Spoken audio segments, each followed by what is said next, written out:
Hi, what would be your advice for a printer who's into short run or micro runs in terms of the three knife trimming process that he or she should look at? Yes. What we have found here at Hunkeler Innovation Days is that available solutions for efficient digital printing and finishing depend on a roll-fed solution, whereby the roll of paper becomes the natural batch size for printing.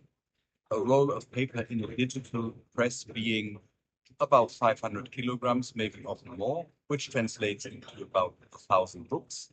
When you make your concept for your new bindery, you are well advised to work on the basis of a natural paper batch size of about 1,000 books. It will then be most advisable and most desirable to look at such batch and divide it into, say, a small book, a medium book, and a larger book. That gives you batches, say, between 200 and 300. From there on in, if you go on to the perfect binding and trimming part of your post-press, of your digital finishing solution, this is what you do your calculations. So you have a make ready of a binder and a trimmer for, say, a small book.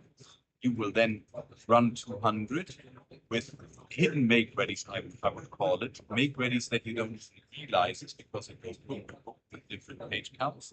After 200 to 300 books, you make a brief stop, make ready to the medium format, run another 200 to 300, then another brief stop, change to the large format, and run another 200 to 300.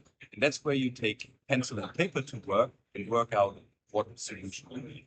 So, what you're saying is that even if you do a book of one, what you do generally on a binder is also similar formats, like let's say A4, you run through A4 and then you move into A5, and the same is done for trimming as well.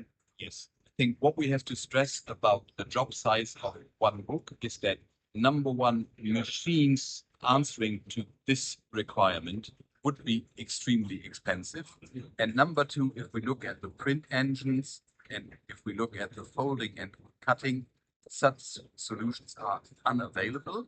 And talking to the print engine manufacturers, they also appear to be undesirable. So book of one is the basic idea. An order can contain a single book when it comes to the page count and the contents, when it comes to the formats. If you look at available print engines, if you look at available cutting and folding, you will find that there are natural batch sizes that are quite a bit bigger, say 200, 300, maybe 100 for argument's sake. But that is what you want to work with, and this is what you want to base your concepts on, or you spend money on your investments.